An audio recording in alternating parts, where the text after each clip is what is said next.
नमस्कार शेतकरी बांधवांनो, अतिवृष्टी अनुदान वाटप जे काय उर्वरित शेतकरी होते ज्यांच्या खात्यामध्ये अद्याप देखील अनुदानाचे पैसे जमा झाले नव्हते, तर त्या सर्व शेतकऱ्यांसाठी एक आनंदाचा अपडेट आहे आणि हेच अपडेट आपण या व्हिडिओच्या माध्यमातून जाणून घेण्याचे प्रयत्न करणार आहोत। तर मित्रांनो, अतिवृष्टी अनुदान 2025 याच्यामध्ये जे उर्वरित शेतकरी होते त्यांच्या खात्यामध्ये अद्याप देखील अनुदानाचं वितरण झालं नाही। याच्या मागचं कारण काय, तर त्या शेतकऱ्यांचा फार्मर आयडी कार्डचा अप्रूव्हल नसणं। आता याच्यामध्ये बरेच शेतकरी आहेत, जवळपास 70% शेतकऱ्यांनी फार्मर आयडी कार्डला त्यांना अप्रूव्हल मिळालं, परंतु जे काय उर्वरित 30% शेतकरी आहेत तर त्यांना अद्याप देखील अप्रूव्हल मिळालं नाही, त्यांच्या खात्यामध्ये अनुदानाचे पैसे जमा झाले नाहीत। तर या सर्व शेतकऱ्यांसाठी आनंदाची सूचना आहे, कारण की आजपासून त्या सुद्धा सर्व शेतकऱ्यांच्या खात्यामध्ये हे अनुदानाचे पैसे जमा होण्यासाठी सुरुवात झालेली आहे।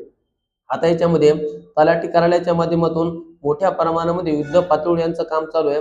ज्या शेतकऱ्यांच्या अशा अडचणी येतात, तलाठी स्वतः त्यांच्या गावात जाते, तसेच मंडळ अधिकारी असतील, जे काही तहसील कार्यालयाचे विविध अधिकारी असतील, तर ते स्वतः त्या गावात जाऊन शेतकऱ्याच्या घरी जाऊन त्यांच्या अडचणी काय, पैसे न जमा होण्याचे कारण काय आणि हे कारण जाणून गेल्याच्या नंतर त्यावरती उपाय काय करायचा, ही सर्व माहिती त्यांच्याकडून गोळा केली जात आहे आणि त्या शेतकऱ्यांना ही अनुदानाची मदत म्हणजे पैसे शेतकऱ्यांच्या खात्यामध्ये कसे पडतील त्याचीही मदत केली जात आहे।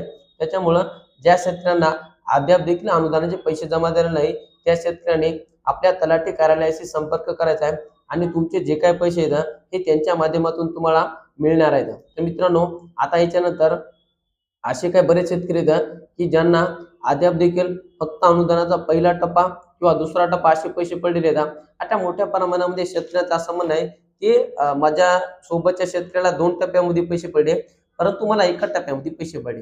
याच्या मागचं मुख्य कारण काय, तर मित्रांनो, ज्या शेतकऱ्यांच्या नावानं 1 एकर जमीन किंवा त्याच्यापेक्षा कमी आहे, तर त्या शेतकऱ्यांच्या नावानं 100% अनुदान हे पहिल्या टप्प्यामध्ये टाकलेले आहे।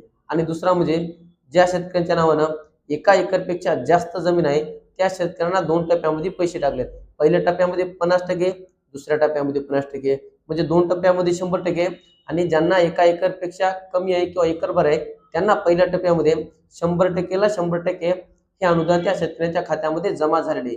त्याच्यानंतर आता रब्बी बी बियाण्याचं जे काय अनुदान आहे त्यात सुद्धा असंच आहे, त्यामध्ये सुद्धा शेतकऱ्यांना काही ना 1 टप्प्यामध्ये पडे, काही ना 2 टप्प्यामध्ये पडे। त्यांचं सुद्धा असाच जमिनीचा प्रॉब्लेम असल्यामुळं त्या शेतकऱ्यांना हे अनुदान टाकले आहे। आता ज्या शेतकऱ्यांना हे अतिवृष्टीचे पैसे मिळाले नव्हते, तर त्यांच्या खात्यामध्ये आजपासून हे पैसे जमा होण्यासाठी सुरुवात झाली आहे आणि हे पैसे जमा झाल्याच्या नंतर लगेच 5 ते 10 दिवसामध्ये हेक्टरी रब्बी बी बियाण्याचे जे काही पैसे आहेत हेक्टरी 10,000 ते सुद्धा त्या शेतकऱ्यांच्या खात्यामध्ये जमा होणार आहेत। कारण की अतिवृष्टीचे पैसे पडले तरच त्यांना रब्बी बियाण्याचे पैसे पडत असतात। आता अतिवृष्टीचे पैसे टाकणं हे तहसील कार्यालयाचं काम आहे आणि रब्बी बियाण्याचे जे काही पैसे येतात तर ते डायरेक्ट मंत्रालयामधून शेतकऱ्यांच्या खात्यामध्ये जमा होत आहेत। कारण की त्याची माहिती अद्याप देखील कोणाला नाही की ते पैसे कोण टाकत आहे, सरळ मंत्रालयामधून हे त्या शेतकऱ्यांच्या खात्यामध्ये पैसे जमा होत आहेत। आता याच्यानंतर बरेच शेतकरी असे आहेत की सामायिक खातेदार किंवा त्यांचं अद्याप देखील यादीमध्ये नाव नाही किंवा मयत खातेदार आहेत, तर या सर्वांनी काय करायचं। आता सर्वात महत्त्वाचं म्हणजे ज्या शेतकऱ्यांचं यादीमध्ये अद्याप देखील नाव नाही त्या शेतकऱ्यांनी काय करायचं, त्या सर्व शेतकऱ्यांनी आपल्या तलाठी कार्यालयाकडे जायचं आहे, तलाट्याकडे जायचं आहे, त्यांना आधार कार्ड आणि बँकेचं पासबुक द्यायचं आहे आणि त्यांना सांगायचं की माझं यादीमध्ये नाव नाही, काही दिवसामध्ये ती तुमची यादीमध्ये नाव टाकतील, यादी अपलोड करतील, तुमच्या नावानं पैसे टाकतील। हा प्रश्न मिटला समजा ज्याचं यादीत नाव नव्हतं त्याचं। आता दुसरा म्हणजे जे शेतकरी सामायिक आहेत त्यांनी काय करायचं, जे शेतकरी सामायिक आहेत तर ज्यांच्या एका व्यक्तीच्या नावानं पैसे घेते, त्याचं आधार कार्ड, त्याचं बँकेचं पासबुक, तसेच त्यांना एक संमती पत्र द्यायचं आहे की या व्यक्तीच्या नावानं पैसे टाकायला आमच्या या खात्यामधील कोणाची अडचण नाही, त्या म्हणजे असा बॉन्ड तयार करून तुम्हाला द्यायचा आहे तलाट्याकडे। आता हा झालं सामायिकचा। आता दुसरं म्हणजे मयत खातेदारांचं काय करायचं।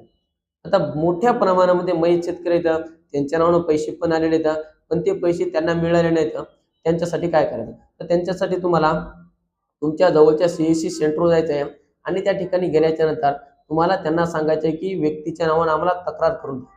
आता ही तक्रार केल्याच्या नंतर ती तुम्हाला पावती घ्यायची आहे, ही पावती त्याला आधार कार्ड, त्याला बँकेचं पासबुक हे ज्यांच्या नावानं पैसे टाकायचे आहेत त्यांचं घ्यायचं आहे। हे घेतल्याच्या नंतर तुम्हाला ते तलाठी कार्यालयामध्ये जमा करायचं।